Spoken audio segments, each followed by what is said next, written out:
sponsored by Ocean Wave Cleaning and Restoration.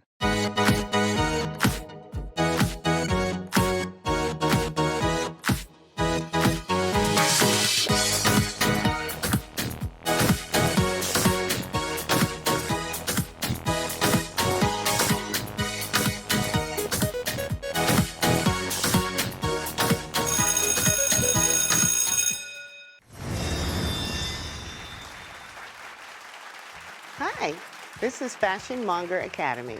We like to have a mocktail with our segments so you can have a nice drink and enjoy the show. Okay, so let's begin. We're going to make a longboat mocktail. In the longboat mocktail, 2 ingredients. You only need sweetened lime juice and ginger beer.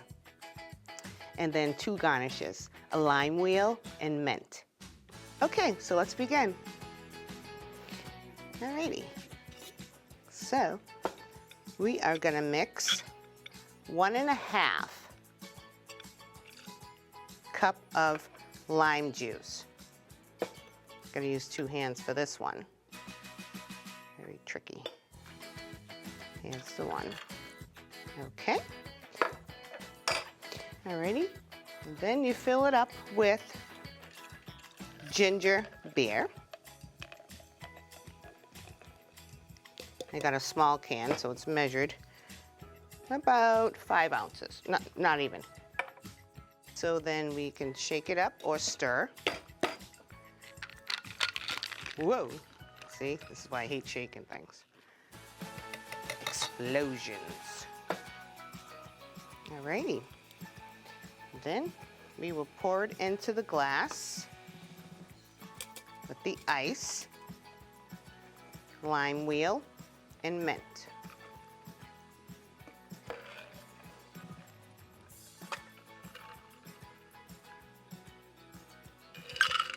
Okay, so we have a longboat mocktail.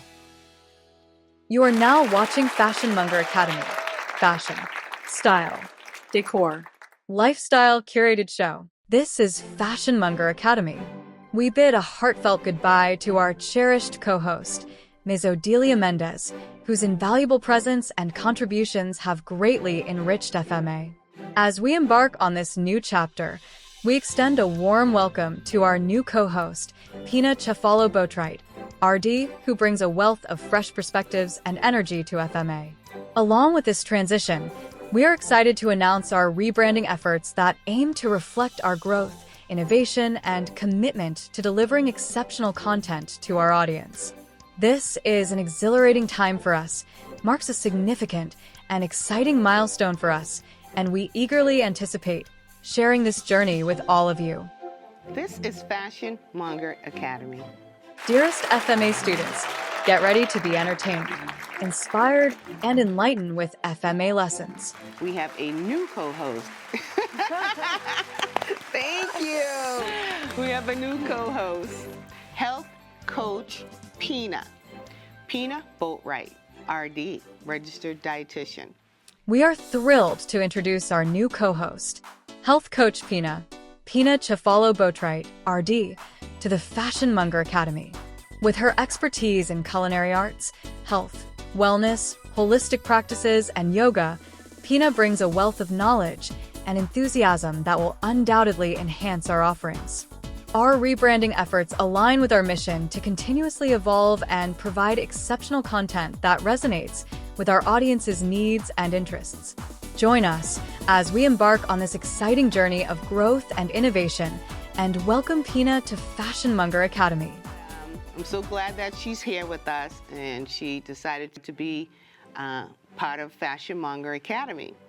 And I'm very excited because the moment I met her, I knew that I said, oh my God, I wish this lady could be in my life. I don't know how that could happen. I was like, I love her energy. I like everything about her. It was weird. It was like the moment I met her, I said, that is someone I want to know and I want in my circle. I was like, wow, oh my goodness. And I saw visions of what we're doing right now. I actually saw this vision. So here we are, God is good. And I'm going to let you guys hear a little bit about her. Pina Boatwright. Meet Fashion Monger Academy co-host Pina Cefalo Boatwright, RD. Health Coach Pina is a name synonymous with culinary excellence, holistic wellness, and a passion for teaching. As a culinary instructor and registered dietitian, Chef Pina's love for cooking, teaching, and wellness shines through in everything she does. Her holistic approach to health, combined with her culinary creativity and passion for yoga, makes her a truly inspirational figure in the wellness community. Pina's dedication to empowering individuals to lead a healthy lifestyle is a testament to her belief in the transformative power of food, fitness, and connection. Welcome. I am so excited, everyone. So excited to be here with you. And honestly, I felt that same spark. Yeah, it was. It was like literally it was like I was like, wow. I was like, oh my goodness. You know, I think the first thing I thought is, wow, she is fabulous. Thank you. Right? I was like, you are so fabulous. and extra.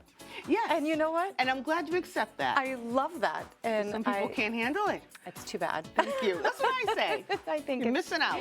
You're totally missing out, because being extra is just being authentic. Yes. And when I met you, I felt that you were just so in your authentic, true self. Thank you. And it was so beautiful. Mm-hmm. And I think that you have here. you have a lot to share with the world about that personality and about accepting yourself, right? Yes, sort of that's just right. in that acceptance place. And that's right. And of course, we met in a place of acceptance, right? Yes. And change. In a professional situation. Yeah. In a place where you are looking for transformation. You're looking for change. Yes. You're looking for guidance and support and help. Exactly. And I wanted to share that with everyone. And I was what like, I learned. ooh. Yes. And then I think we moved on from that professional setting and then into a more fun environment. Right. Where we had cooking classes. Yes. Oh, and that's when I was like, yeah. Okay, it's on. It's on.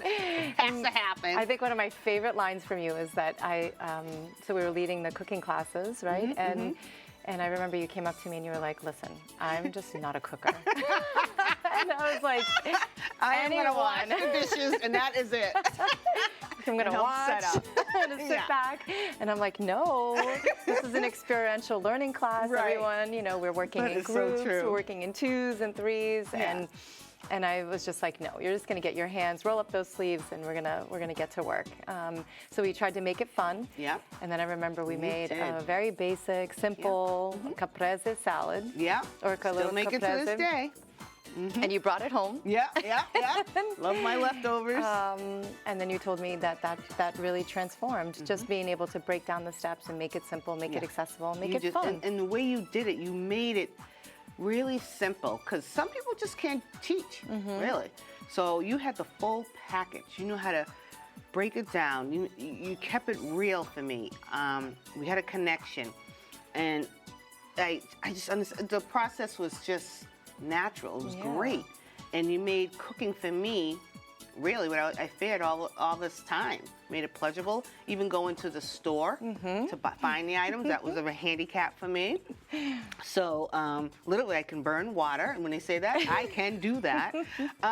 So you just made it like, oh my God, I haven't stopped since. Oh, and you haven't. And no, I've been really cooking. And that's the joy. Finding the joy of cooking is all that I wanted to share. Right. And just removing the barriers. Yes. Right. There's so many barriers, and we watch these cooking shows and we think like, oh, we want to do it perfectly, but it takes so much. Oh yeah. And it takes a lot to be on a set and to do it perfectly. And no one is cooking like that in their kitchen at home. That's true. I mean, some are, right? But But I think if you have these barriers, just remove them and have fun. There's some still there. Yeah. Like I told you, me reading the menu. I mean, what is it called? The recipe. Knowing what the measurements are, and I still have those handicaps. Reading the recipes. Reading the recipes is really my main thing. Right. I would really.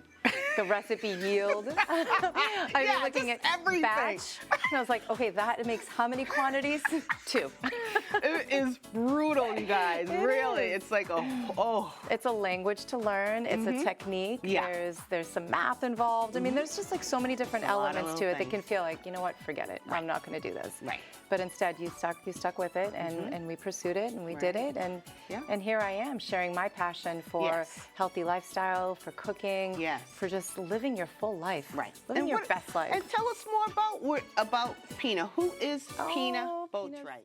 Chef Pina Cefalo Boatwright, RD, is a name synonymous with culinary excellence, holistic wellness, and a passion for teaching. As a culinary instructor and registered dietitian, Pina's approach to cooking is not only empowering and fun, also deeply rooted in connecting with people of all ages and guiding them towards healthier lifestyles. Let's hear all these credentials and everything about you. All the credentials, right. So we can get formal for a second. So my training is in clinical nutrition. So I have an undergraduate degree from Simmons College. I went to here local in Boston to Northeastern and then Simmons and pursued my undergrad in clinical nutrition, and then from there pursued a whole career in research. So I worked in research for many, many years, and especially cancer research in the Bay Area. And then kind of found my way back to being able to have a meaningful, so kind of traveled. I lived all over the world, in different parts of the world. It was so exciting. I've worked on organic farms. I've done all kinds of things. I worked in projects of sustainability. I've worked in public health, doing public health research around nutrition. So really some heady stuff, some really just cerebral, kind of getting my geek on like research and everything like that. And then came back to the Bay Area and decided that I really felt like I had such a connection and such a joy to share with patients. And as a registered dietitian, I felt like it was really important for me to not only be the health coach, so I pursued formal training in health coaching, got certified in wellness coaching, and simultaneously while all of this is going on, the only thing that's ever kept me super, super grounded was my love and passion for yoga. In addition to her culinary and nutritional expertise, Pina is a registered yoga teacher. She loves sharing her passion for yoga both on land and on water as a registered paddleboard yoga instructor. Her unique approach to yoga incorporates elements of mindfulness, balance, and physical fitness, offering a comprehensive wellness experience to her students. Oh my goodness, I would say that my first love, you know, immigrated from Italy when I was very young, and then was able to see kind of a whole life of what it's like to live in rural southern Italy. And my grandparents really inspired me. My grandparents in particular had a really beautiful, amazing farm where they produced everything. It was a self-sustaining farm. Oh my goodness. My grandfather had a vineyard. We had a frantoio where you make olive oil.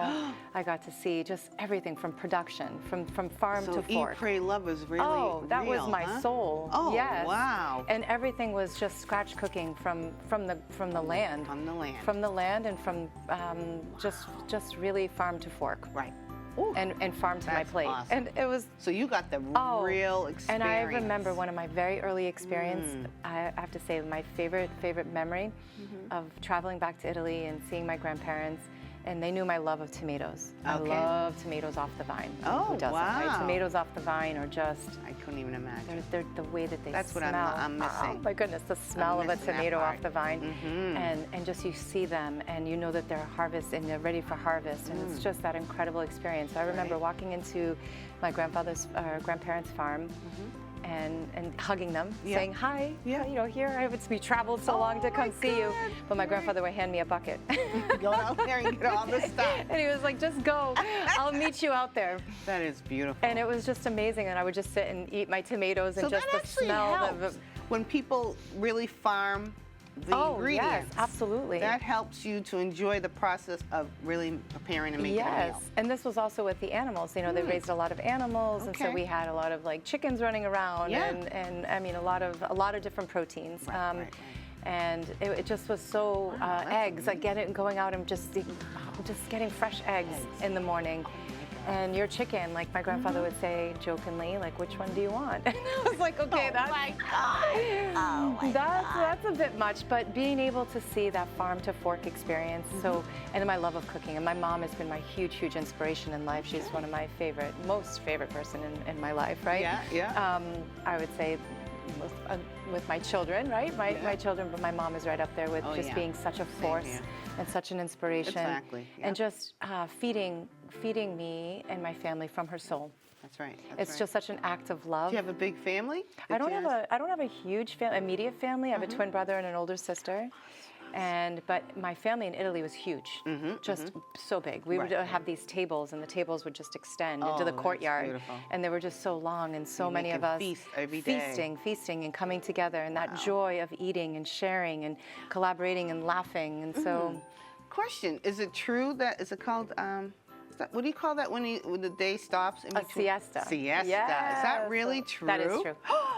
So you need a break in the middle of the day. Yeah, that's I mean, more and more, I would say, like in the north where I lived in Milan, I lived in Rome, I lived all over, but in the south, it's very much still a thing where you just rest. And not everyone, they're moving away from that tradition, but typically I remember when I would go, and especially in the summertime, we'd have these big lunches. Breakfast was not really a big thing, very small breakfast, a really sort of abundant lunch. And your lunch always ended with, you have protein, and you have your primo, your secondo, your antipasto, primo, secondo, right? You have your antipasto, your first course, second course, and it always ends with fruit and nuts. And it's just such an abundance. How delicious. many hours do you have? Hours. Oh, hours. And it was amazing experience. And so that just fed my soul. Right. But it also taught me sort of food source and where from how, right? And I've always had a love for gardening and a passion for gardening. So I've kept some amazing gardens. Right. I spent a lot of time in California. I can't wait for you guys to see the garden she has on the property. I lived in, well, that one needs a little help right now because it's New England. Yeah. New England in winter. And I just had some thriving gardens. My gardens in California were so beautiful.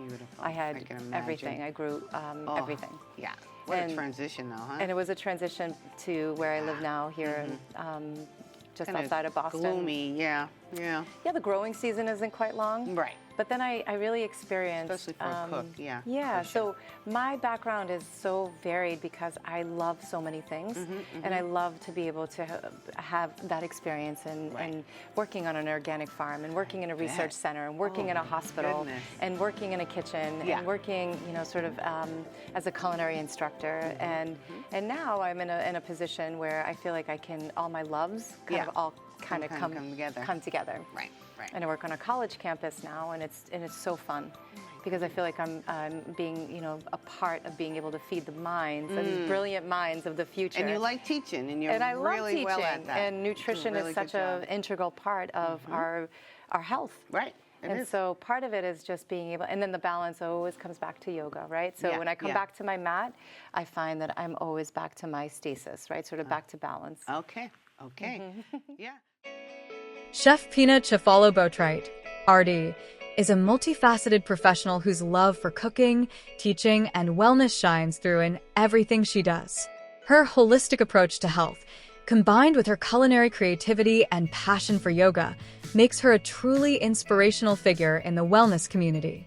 Pina's dedication to empowering individuals to lead healthier lives is a testament to her belief in the transformative power of food, fitness, and connection. So how does the health trickle in with culinary? How does that come into, how does it play? Yeah, so my quest, especially when I design culinary courses or culinary classes, especially when I was designing culinary classes for the hospital, was that I wanted a health focus, but not to feel like it's diet food. Or that, You taught me how to just eat. Yes, and to enjoy eating. I dreaded seeing a nutritionist because I hated the same words. Tell me what you ate this morning. Treat me. Right. I wasn't treated. You're a whole person. Right. You're a whole person I needed with the experience. treatment. I'm going there to get you to know who I am and what I need in my life. I don't need the same speech that you just gave to the same person. Right. What did you eat today? Oh, that's the wrong thing to eat. Boom, boom, boom, boom. So I don't feel good about myself when I leave. Yeah. So that's important. If how you speak and teach your students, I call it, how to eat a nourished meal, regardless of what it is. And I guess that was my quest as well. So my journey has been so beautiful, I would say. Ups and downs. Yeah. It's been definitely not all rainbows and sunshine, although I do find myself to be, and I feel like I am a rainbows and sunshine kind of person. I'm the moon and stars too. You know, like an eternal optimist, and I am, and it's okay. And it's okay, it's beautiful. I think that's beautiful. Right. And sharing that with others and finding joy. Yeah. But I find that when I was doing my clinical work, especially in the hospitals, I'd oftentimes have to just be able to give someone permission to enjoy food. That's right. And I'm glad you saw that. Yeah, That's just right. enjoy your food. And then also bring in your culture, right? There's a cultural component to there. You eat with your eyes, the sensory experience with eating. We have neurogastronomy, right, which is so fascinating. You eat with your senses. And then you have your palate. And then you have your preferences and your taste buds. And when you think about it, it's so complex. Like eating is so simplified, but it's not. And that's what fascinates me about it. Just the science of eating, the nutrition. Right. And then when you layer that in with cooking and just being able to align your palate and have your, I remember in my cooking classes, I would say, make sure that your palate, you want to jazz your palate. You want to make sure those taste buds are jumping, they're dancing, they're happy. You want to walk away. If we are fortunate, we get to eat 3 times a day. Yeah. You want to make that a victory. That's what I mean. Right? Yes. You want to make it joyous. Yes. And an experience that if you create a win-win with eating, I find that every day you're like, wow, that was awesome. Wow, that was awesome, right? Can't wait to do it again. Right. Yeah, and then we have to put in the fine balance and the practice and the boundaries where you feel like that you can align your health with it. So are you eating enough for your body? Making sure you're not eating too much for your body, right? Yes. All of that is so critical to making sure that you have that, and then bringing back the yoga, the balance. In her free time, Pina enjoys staying active through yoga and paddleboarding, exploring new cuisines, and spending time with her family. These activities not only help maintain her own well-being, but also keeps her connected to the values and traditions that have shaped her journey in health and wellness. Tell us a little bit about yoga. Oh my goodness. I love the type of yoga that you do.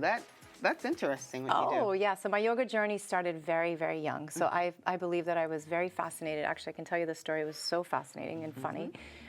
Growing up as an Italian immigrant girl in Boston, and we used to travel back to Italy quite a bit. And so I felt like I was straddling 2 worlds, as most immigrants do.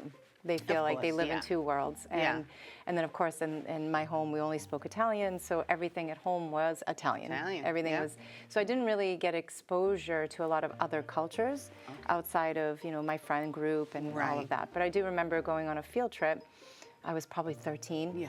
And I went on a field trip, and this was at the Washington, D.C. I was out at the Smithsonian and saw this group of people that were happy and chanting and doing all kinds of things. And so my curious little 13-year-old brain walked over and was like, what and who are you? Right. I haven't seen happy anything people like this. dancing in the streets. Give me a book. And I remember, they explained that they were part of this yoga self-realization group. That was the first exposure. First exposure, 13. And I was bright-eyed and just, wow, like it's so curious. Yes. Like, who are you? I asked that same question of who are you, right? Who are you as a group? Who are you as a people? And why are you so happy and dancing in the street? And then when they told me they were associated to some kind of religion, I was like, that's not my religion. Right. Don't do that. And so it was so liberating. And I remember sitting on the bus home from Washington, D.C. with this book of self-realization. It was the Yoga Sutras. And they gave you the book. They gave me the book. And they said, here you go, just read it. And I sat and just devoured it, like every page. I'm like, oh my goodness. And I remember being very, very young and going into the library, and I was probably 13, and I was like, do you have books on yoga? Like I didn't even know how to say it. Right. And again, we had no social media, no access, no computers. I had no way to research just that library then. I had the library and all the books, and so I started reading what was called the Yoga Sutras and the philosophy of yoga. So way before I even had an asana practice, which is moving your body in different shapes. I learned about the philosophy of yoga. And it moved Intrigued me. you, yes. It intrigued me. It moved me. It moved you, and that's when it started. And that's when it started, my yoga quest and my journey. I believe then I was 13, so 14, so advanced to 18. I was at Northeastern University, and I took my first course and for credit in yoga. But the instructor was definitely not your typical, anywhere what you see now, kind of, in a yoga studio. he was definitely a yogi, through and through. Okay. And I was like, oh my goodness, again, Right. my curiosity of Right. like, where do people like you live in the world, and how do you practice? And then I came to find all the yoga communities. So different and then types I of practiced yoga, different right? types of yoga, and also what it means. So, and then my personal sort of Because it's hard to groundedness. focus. For me, I always felt like it was really adjustment to learn to really, we'll get into the wellness, but the mental health part of it, to really focus, because I am ADD, and my mind just really wanders, and I'm very creative, so it's so hard to shut it down to focus on even just the movement. Just, I don't know, I just can't coordinate with that. But so yeah, so what I'm saying about with the yoga, there's so many types. So there's like a chair yoga now. There's the hot yoga, right? Something like there's that. so many different There's so many variations and types. Yeah, so that's why I want to get into it a little bit more, because I know it has a lot of health benefits. Amazing health benefits. Yeah. I mean, just to chill out the nervous system. And also just a couple of things. My personal philosophy on yoga is there's no perfect yoga. So the asanas, what we call asanas, when we move our bodies in different shapes, that's simply, we do that to help quiet the mind. So it is a certain movement would trigger something, right? So they trigger a release, a relaxation. So what you're looking is being able to get into a relaxation response into the body. So you move this, what we call energy, we call it just stuck energy, call it whatever, right? There's all different terms for when you're getting into different shapes in your body and what it does. It just helps to release the muscles where you hold tension. I see. And when you hold tension, you're like, imagine being like this, right? You're holding, shrugging your shoulders, and you're like, stressed. And then you just release. You can feel that simple relaxation response. And that helps to trigger that parasympathetic nervous system that we have in the body, which is that chill out response. And it gives us the ability to be more chill out response. And I call it the chill out response. I like that. Because it's easy, and I'm going to show you when we do our chair yoga segment around just being able to use a simple breathing, where you can do it anywhere. I've had patients say to me they're so stressed when they go grocery shopping, and I'm like, do your yoga standing in line. Just while you're breathing. You know what? There's going to be a lot annoying people everywhere. Sure enough. But you can have your yoga off the mat, and I believe that yoga is magic. Breathe in and breathe out. Magic off the mat. Moment, huh? Right. And my philosophy around teaching yoga as well is that there's no perfect yoga. You don't have to look like a pretzel. You don't have to go into some posture. I just felt like I can't get into those postures, so I feel like, yoga can't be for me, I thought. And yoga is for every body and every ability. And wherever you show up on the mat, no matter where you are in your day, we may be flooded with thoughts. Sometimes you may not be able to sit still with your thoughts. I can't sit still. I can't get in certain positions because of my health. Yeah. It's just, I really want a part of it, but I just felt like and it's rigid. So I feel that yoga is not rigid. And there's different philosophies, and there's different instructors and different interpretations. So shop around. Yes. So when you find a studio that you're like, oh, you know what, that resonates with me. Wow, that's so cool. Wow, you know what, that just allows me to be me. Yeah. That's your home. Right. Okay. That's your studio. That's your place. Studio. That's your teacher. That's your instructor, or that's your video, right? There's so many great, amazing videos online too.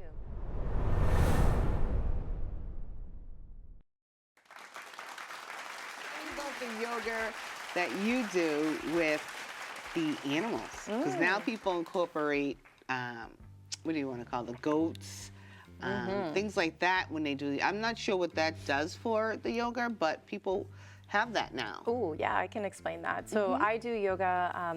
Currently, I'm teaching at a studio where we have puppies in yoga. So we incorporate these beautiful, that would be for me. I'm obsessed with pets. I mean, dogs. Amazing, beautiful, what I call mindful distractions. They're just gorgeous, little, innocent puppies that are just there to love and to be loved. So what you can learn in an environment like that, and I love non-traditional environments as well. I teach yoga on a paddleboard, which is super fun because now you're balancing in a floating studio. Okay. And that was my new So adventure. it's not in water, it's just a paddleboard. No, it's in water. Yeah, so you're on a paddleboard and you're out. And I teach in the Boston Harbor. That was my super new adventure last summer, where I decided that I just wanted to get certified and be there and be in a different space in an alternative environment for yoga. That is because I think that people come out to interesting. be able to do yoga in different environments, just because they may not be, and I love it when they're like, oh, I can do paddleboarding, but I never do yoga. I'm like, you can do both. or in a studio where I have these mindful distractions. So what I find that's incredible about being able to do yoga in a studio with puppies, and a lot of people are like, oh, it's not real yoga. That's not true. Real yoga is yoga, no matter what it is, and you're moving your body in different shapes, and it's the instructor that holds space for you. Yeah. But I find that when you have puppies, you now have these beautiful mindful distractions. And what do they do? And they are just so loving and sweet. So they're help just you around. With, okay, they're just around. So what it makes does, the mood even make the mood and the vibe is so cool, right? Okay. So what I find I call it my bliss lounge when I teach, and my students have been with me, and I call it the bliss lounge because it is. From the moment you walk in, you see these bright smiles, like, yeah. You see the puppies, yeah. And then everyone tends to hold their breath. And then they're just like distracted. And sometimes the puppies, sometimes the puppies sleep, so they're not interacting with you. And sometimes they'll dart across the room, and you're on the mat in a pose, and you have to come out of your pose. So it helps you with that resiliency to be not so rigid on your mat. Yeah, and then it makes you feel like you're not really working out, but you are. But you are, absolutely. So my class, they come around. I mean, my class is. I like that distraction. It is a nice little distraction. And then I also tell my students, if you've come for healing, right, and in an environment like that, because yoga is very, very healing. It's a personal journey of self-reflection. It's a journey of being able to go inward. And sometimes we need all kinds of different movements, and sometimes it's not accessible, right? I didn't think of it like that. Yeah, that makes whatever sense. comes up, I say whatever comes up on the mat comes up. You have no control over that. However, you can decide that you can tolerate it right now or not. And I tell some of my students, even in my traditional yoga classes, if you just need to go into child's pose and just rest for the rest of the class, feel free to do that. Okay. I'm your guide, but I am not your drill sergeant. Right. Or your instructor, or in a way that this is your space, your mat, I hold space for you. And I like how they use the word, how you bring in puppies, because you do, the dog pose? What is that pose you can do the downward dog. So it kind of makes sense, because I never understood the dog. I never understood three-legged, the goat. Three-legged dog, so right? So they should have had the dog from the beginning. Yeah. I mean, I've tried the goat yoga. It's really not my thing, my jam, just because there is that element of being in a studio with puppies. It's a symbiotic, what I call a symbiotic relationship. So here we are in an environment where there's these beings, these puppies that just give unconditional love. Right. And then you can receive love and give love. So it's an even exchange. Yeah. So it feels like a symbiotic relationship in that way, because you're giving and receiving. Oh, my goodness. And it can just be that effortless. Right. And that natural. Oh, and that beautiful. gosh. But when I teach in my traditional yoga studios, it's really different because we don't have those distractions. And it's also creating the space for a peaceful opportunity. I've taught in all kinds of different environments, and so I think it's just being open to having this notion that yoga is for all bodies, everybody. Good to know. And then also, I was thinking I could never get in, ever do it, just because of my condition. Right, and there's some bodies that you can't be on the ground, or you can't be on the floor, or even standing is difficult, or there's mobility issues. Yes. So that's why we take it to the chair. You can do a simple chair exercise, and the whole goal with it is that you're centering. This is great. You're centering, you're stretching, you're releasing, and then you're grounding. That's it. The sequence is all about that. It's just being able to get to a place where can you self-reflect? Can you get to a place where you have some grounded awareness? And does it serve you? Does it make you feel better? Pina understands the importance of empathy and connection in wellness. Her holistic approach to health and fitness is not just about physical well-being. It encompasses emotional and mental wellness as well. Through every experience, Pina strives to inspire others to embrace their unique paths to wellness, fostering a supportive and inclusive environment in her classes and workshops. I've taught meditation for many years. I was going to say, tell me about the mental health. Yeah, so the meditation piece is quite impressive. Also, the health benefits. So the one thing I want to say about meditation is that sometimes you can't sit still on a mat. And sometimes it doesn't work. Sometimes your thoughts are just too racing, and you try. And the goal is not to sit for hours and hours and hours, right? I don't think in our modern day is that realistic for all people. No. So I've also taught walking meditation, where you can take that and walk. and collect your thoughts, maybe in motion that you are able to sort of center. Yes. And again, the whole point is being with yourself. Yoga is a practice of the self, right? And being able to connect with your, whatever's bugging you, right? Can you clear it? Can you work on it? Can you work through it? And it's definitely not for everybody. Right, right. I mean, in terms of the mental health piece, you may be able to work through some of the poses, right? Or the shapes that you get into, and then the mental health piece just connects. And sometimes it takes a while. Sometimes it takes a while. I can't wait to hit that moment. And that's why we call it a practice. I'm too much focused on trying to get the position that I can't even really concentrate what it's for. So that when you're hearing the cue for a position or for a shape, and it doesn't feel good, don't go past that. You don't want injuries, right? You don't want to get to a place where you're creating more injury and more distress in your body. Right, you're coming to the mat because you're in distress, or because you need a release, or because you just need some way to shift energy. Can you lose weight from yoga? Sure, absolutely, for sure. So it's mind, body, full body, soul. And soul. Wow. It's everything all in one. And a weight loss. And everything. So the weight loss comes from what am I saying right? What's this when you sweat? What is that called? So sweating? No, I mean like, not sweating. I'm sorry, I'm using the wrong word. The heat, the heating room. Oh, the hot yoga. Hot yoga I would say is not for everyone. That is for sure. Okay. So you don't have to do hot yoga to lose weight. And in hot yoga you have to. You have to sweat. you build up to it. The hot yoga. So in hot yoga it raises your core temperature. For some people it's not recommended. So you really want to have clearance from your doctor, your medical team, anything else. It can get to 110 degrees, 109. I don't even go outside when it's 90 degrees. So it's just think about how you would feel in that environment. It can be very detoxifying, very cleansing, but again, it can also raise your blood pressure. It can create situations where you can be quickly dehydrated. So it's not something I recommend. And you have to try different styles and what works for you. I could just see the makeup and everything sweating. You will definitely I have to go looking good.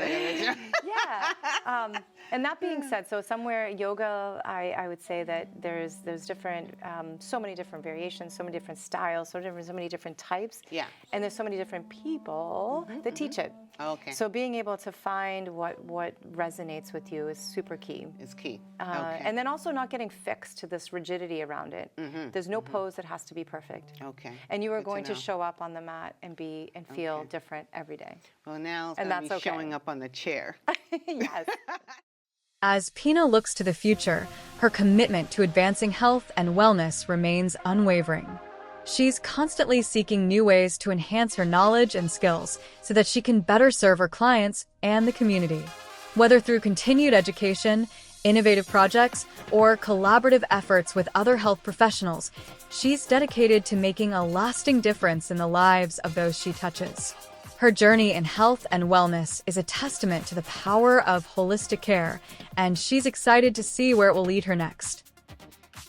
What are you going to bring to Fashion Monger Academy? So I have so much to share in terms of my passion and my joy for living, right? Just my passion and joy for living your best life, right? So step into your greatness, finding ways that you can really truly step into your greatness. And what clutter do you have? What do we need to remove to do that? And not every day is going to be perfect. And some days that's okay. That's right. Right? I think we need to see if you can think about yourself and your highest self and what do we need to do to move in that direction? That's right. Right? We have so many things that we juggle all the time. Family, kids, relationships. It's endless. It's endless. It's endless, and you can get bogged down by that. So sometimes we forget about our greatness. We forget about what it is that makes us feel so amazing. And that can go from mind, body, right? It can go from what you're consuming. And also that's consumption of what you're watching, right? What movies are you watching? What videos are you watching? What creates that sense of joy and harmony for you? What are you consuming? What are you feeding your body? What are you feeding your soul? Didn't think of it like that. What are you listening to, right? How are you moving your body? Are you moving with joy? That's right. Or are you moving with this must get through this workout so that I can have my chocolate cake? Yeah. Right? Okay. That feels like it's filled with some negativity. So what I can bring to you is that balance, right? Again, reminding you that we're not perfect. No one is. Nope. I'm not. And I do not claim to be. Nope. But I find that making sure that you have that vision for yourself, you hold yourself to that highest esteem and that highest vision, and what can you do to slowly break that down, even amid chaos, right? And especially around chaos, or setbacks in life, right? We've all had them. That's so true. So Fashion Monger Academy will bring you fashion, style, decor, health, wellness, so and culinary. So we are looking forward to bringing you the content and the demonstrations and the lessons, so that you will have a well-balanced lifestyle. It's just well-balanced lifestyle that's fun. How about fun? Yep. We can bring you some fun. Yep, it's going to be fun, passion, entertaining. Yep, passion. And just connecting with what, again, just the key word, connecting with yourself. Yep, we want to connect with the community. Yeah, that's right. And just making sure that you're always centered around asking yourself that question, what brings me joy? What brings you Not joy? What brings somebody else joy, because it may not be what brings you joy. You got to take care of you first. Absolutely. Yeah. And I want to look good at the same time. Absolutely. So the reason I want to have this us together, because I want the full package. You want to look good inside and out, feel good inside and out. Right. So I think all of these pieces all in one lifestyle show is just chef's kiss. Thank you. So I'm excited to have Pina on board. I'm so excited. And we're going to have a great time. We're going to do some great stuff on this lifestyle show. And, you know, reach out to us, please, on social media. We're on YouTube, Instagram, and TikTok. And we have a website, fashionmongeracademy.com. And email us at fashionmongeracademy@yahoo.com. And we're here to support you. We're here to support your journey. Yeah. Everyone's on a journey. Yeah. And you may be on and off, I call it the hop on and off bus of life. Some days you may be hopping on and you're like feeling good. Right. You're looking good. You're feeling like everything is just great. And then all of a sudden you're like, you got to get off that bus. A little speed bump. And then come back on. Come back and get back in. But as long as you get back on and you figure it out. Jump back in. And sometimes you just need a little bit of, support from your friends. So we can just be your support. Very true. Very true. Yeah. Okay, so again, we look forward to hearing from you guys, and stay tuned. Thank you.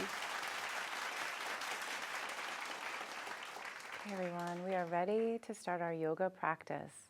So coming to a very comfortable seated position, and before starting any yoga practice, make sure you check with your medical team and have medical clearance before starting any new forms of exercise. Always make sure to be mindful of your mobility issues and any injuries, paying close attention to any injuries, and making sure that you never go to your edge or creating any situation where you feel pain in your body. Yoga is intended to be something that can help release tension in your body and help you feel better. So we don't want to do anything that's going to aggravate an injury or create a situation where you're creating more pressure on an injury. So be very careful and move with grace, move your body with joy. If something doesn't feel right, just back off and find a modification for it. So with all yoga practices, we start with a centering exercise to help you breathe. We all come in a seated position, maybe with that shallow breathing. So we're going to really think about centering our breath and being able to really expand the diaphragm. So this I will demonstrate with your eyes closed. Having your eyes closed when you start a yoga practice can just help you go inward, especially if you're in a space where there's lots of stimulation. You may be distracted and also be thinking about all the 100 million things that you have to do. So closing your eyes and coming to a place of stillness, and then just allowing yourself to be, finding that quiet space. And then we're going to focus on our breath. So have your breath be your guide. Whenever you feel distracted or you feel that you might not be in tune with what we're doing, just allow your breath to be your guide, your own breath, your own rhythm. And now I want you to visualize. So taking a hand to your heart, placing a hand on your belly. Imagine that your belly is a balloon. We're going to fill up that balloon with your air. With every inhalation, you inhale, and you can feel that diaphragm expanding, that breath coming and really, really blowing up that balloon. And then when you suspend the breath, so you take that breath to vary that edge, when you sip, sip, sip, and you can't sip anymore, you allow yourself to just suspend that breath. So in the very moment where you're suspending the breath at the top of your nose, and then you're going to use your nostril to breathe and exhale. So it's a series of inhalations where you're expanding, and exhalation where you're allowing that breath to come right through the nose. Something to pay attention to is that you want your inhalation and your exhalation to be slightly different. Your inhale and blowing up that balloon, and on the exhale, allowing that exhale through the nose just to be slightly longer. So sometimes helping to count, so we can start here with an inhale. Hold it, and an exhale through the nose. Pushing the navel into the spine, keeping your back nice and tall, and inhale again. Hold it, and exhale through the nose. Sometimes helping to count. So you can start with the breath count of 1, 2, 1, 2, and then as you expand your practice and as you continue your practice, you may start to continue to see if you can make that exhalation just a little bit longer than your inhale. And you'll try that on your own. Expand, and then exhale through the nose. This here allows your diaphragm to expand, that connection to your breath, centering, and this is what we talked about in our segment about stimulating that parasympathetic nervous system, allows that chill out response. It is immediately helpful to be able to just chill out your body. So we start every yoga practice with a yoga breath so that you can practice just coming into your body. And with your eyes closed, allowing that, give yourself a good 2 minutes of this practice. And then when you're centered, you sit up nice and tall, and then you start to just move their body. So now we're moving our body into different shapes. We're using the chair for our prop here, for our grounding. And then we're gonna inhale the arms up, just to allow the body to start to wake up, right? So you're sitting here, you've probably come from a long day, all kinds of things are happening. Inhale the arms up, exhale the arms down, inhale the arms up, and then exhale the arms down and bring your arms out to a T. We're gonna activate your arms, just small little circles here. You can do small circles, clockwise, and then counterclockwise. You can start with some big circles.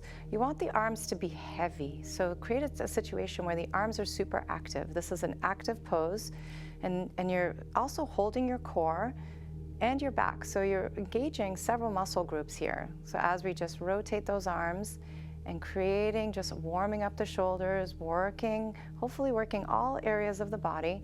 Again, if you have any shoulder injuries, you might just want to back off, do small little movements. And then you can also kind of create big circles, whatever feels really great for your body. And then coming with all yoga poses, you want to come to a place of stillness and just feel that release. Inhale, back up, grab a hold with your right hand, grab a hold of your left wrist, and lift on up using that wrist as a prop. Sit nice and tall. Inhale, shoulders away from the ears, and side bend. This will help just to kind of alleviate all that tension of the obliques. The side body feels so good, especially if you've been sitting in a car all day, driving, sitting at your desk, working. And up.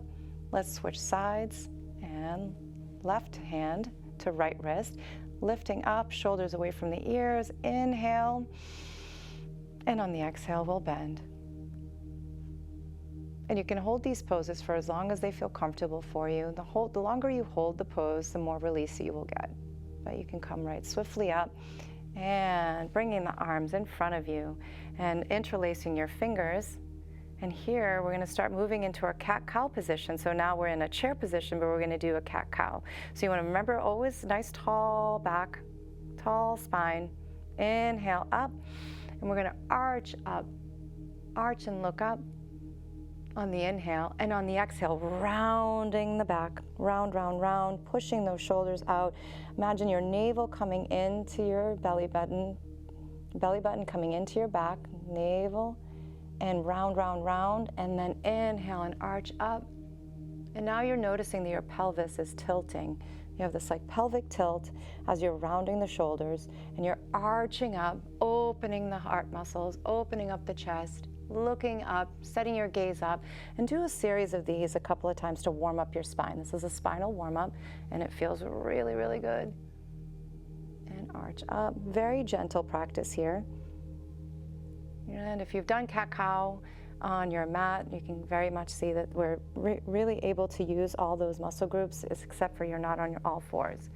And then coming to a place of stillness, lifting your arm up, and let's focus on your left ear. So cupping your ears, finding silence in your left ear, sitting nice and tall, allowing that hand here that's resting on your leg to just help assist as you deepen that stretch. Inhale, and on the exhale, just allowing that stretch to come. Now we're stretching the whole side body, the neck, where we hold a lot of tension, and particularly holding a lot of tension as we're texting and using our computers, and just release. Feels so good. Allowing that left hand to come up, cupping and finding silence on the right ear, lifting up, tall back, inhale, and gentle strain. You never want to be tugging and pulling at your neck, just a gentle. And come back to stillness. Feel what shifted. Already I can feel the energy shifting in my body. It feels so good. And now we're going to take our attention to our shoulders. So shrugging the shoulders up, this is where we're going to create that intentional tension.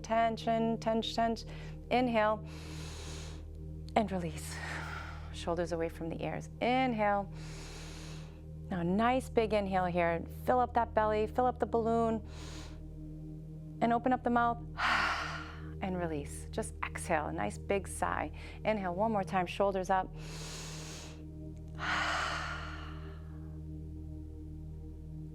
And now focusing the attention on your head. Head comes down to center. We're just going to do little neck, shoulder, and releasing the tension from your neck.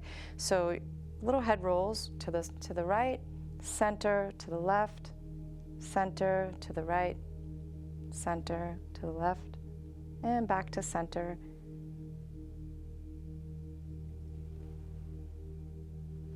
There we go. And then just for some fun, taking the arms out, shake it out, shake it out, shake it out, shake it out, shake it out, shake it out.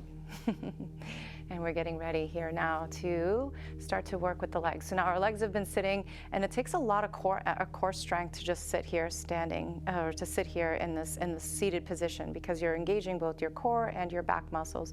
So let's shake out the legs a bit. Take your left leg out, and then your right leg out. And then just a couple of series here where you're kicking those legs out, and then engaging the toes. So let's wiggle the toes. Both legs come up and wiggle the toes. And how about we point and flex, point and flex. Now all of your leg muscles are super engaged, and you're also feeling that your glutes are engaged. So this is an engagement of your glutes, and we're just focusing on your legs. And just hold, point and flex. If this is uncomfortable, you can do one leg at a time, just lifting and holding, engaging. So you're doing an isometric hold on that leg. And point and flex, and point and flex, and down, and point and flex, point and flex, lifting arms up.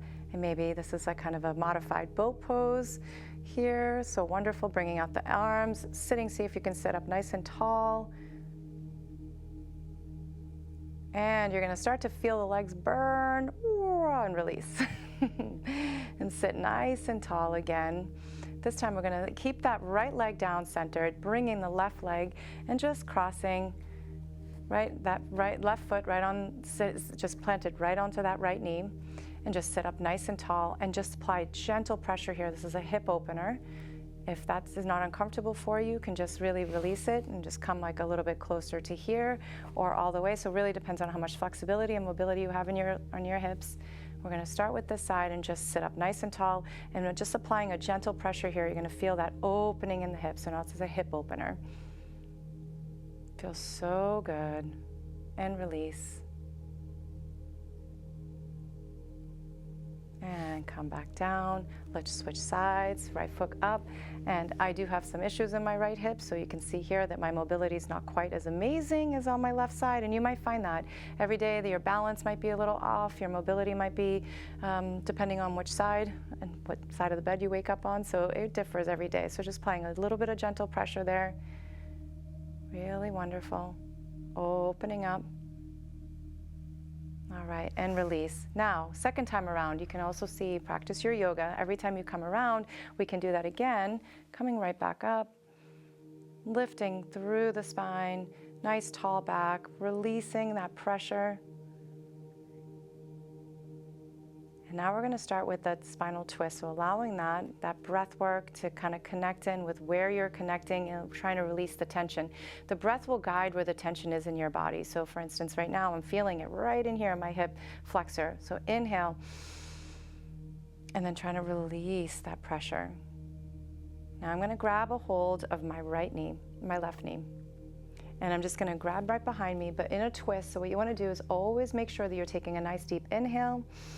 And then we always exhale on the twist. So inhale, and then just maybe reaching behind you here or wherever's available. You might want to reach here, but as long as you have a nice tall back, we're going to do a spinal twist. So lots of things are going to be working here. It's going to be just very juicy pose. So you're just going to be really activated here. So inhale, and on the exhale, we twist.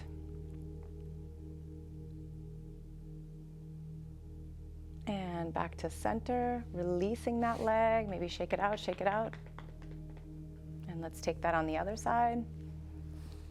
So we want to always balance with yoga, balance your sides out. So if you start on your left side, you want to repeat that on the right side, and the right side on your left side. So we balance that out nice and tall. Inhale, I'm feeling the tension here, so I'm going to inhale through it, release. And then my hand then comes placing right on my knee, and then someplace somewhere in the back, I will make sure that I'm nice and tall here so I can feel that spinal twist. Inhale and twist. And release. And then we can start by folding. So if this is accessible to you, we're going to start by inhaling and then walking kind of our fingers and see if we can fold. You might stop right here to have a rest and make sure that you release your neck, releasing all the tension from your neck. Hang out here. If you feel like you can climb and just keep reaching, maybe allowing that torso to rest on your legs, on your knees, go for it. See how that feels? Inhale and release the neck. And just keep climbing, reaching if that's available to you. Otherwise, stay right there, wherever is available to you. You might also have a pillow here as you allow that curve of the neck, of the spine, to just release. And remember, you're always wanting to release that neck. And then coming back up. Now we're going to move into some warrior poses that you can do on their chair, and they're quite fun to do. So we're going to move into, so taking your left leg and just moving that left leg over, and you're going to have this sort of parallel. So this right foot and the left leg and the left foot are kind of in this stance, where if you've ever done a warrior 2 position on the mat, you can kind of see in this nice, great little stance where your foot comes parallel. Really wonderful. Arms come out, and you're going to set your gaze over the bent leg. So wherever the bent leg is, you're going to set your gaze over. Engage your core. Very active pose here. Engage and look. Your drishti, or it's like a focal point, is going to be right over that middle finger of that bent leg. And hold it. And then release. Then taking a side angle bend here, so allowing the elbow to stay right on that leg, and elevate, increase, raise that arm up, and side bend here, and look up. So you're kind of want to make sure that you're turning your torso up to kind of face that hand, that gaze, and back down. And now we can reverse that warrior, taking that left hand right behind you, and up you go, and a little reverse. And back down. Bringing the legs and knees together. And here, just giving it a little squeeze. And come back up, a little squeeze, and come back down. And we're going to move that right to the right side. So now foot positioned, you're going to bend that knee. Remember, you're going to take that foot, see that you're positioning. Nice, tall back. Spine is, you're sitting up nice and straight. And position your arms, engaging the arms. Everything is super active here. And set that gaze over that right hand for your warrior two. And release, and then bringing it back up and side angle. Taking a nice inhale up and a bend. And back down, and let's reverse it. And back down. So you're going to find that there's all this opening in the hips, bringing the knees together, bringing the knee up and a knee up. And this is where you might want to hold on to the chair and just extend the legs out. And you're holding your core. If that feels comfortable, you may just be a couple of inches off the floor, which is right here or right up here. Hold it. And if you feel like you're okay and you're engaged, just releasing the hands. Now we've warmed up the body. You're starting to feel warm, and we're bringing it back to center. And now with all yoga practices, you're feeling the breath. I always say bringing your thumbs together and pressing into your heart center so that you can feel that fire that you've created. You can feel that nice energy. You can feel that heat. You can feel your heart rate too. So bringing the thumbs together and pressing them into the heart center, allowing yourself to close your eyes and just take a nice deep breath so we can close our practice. Inhale. And a nice exhale, deep exhalation. Inhale again. And exhale. Hopefully you're feeling a little bit more relaxed, and we've closed our practice together.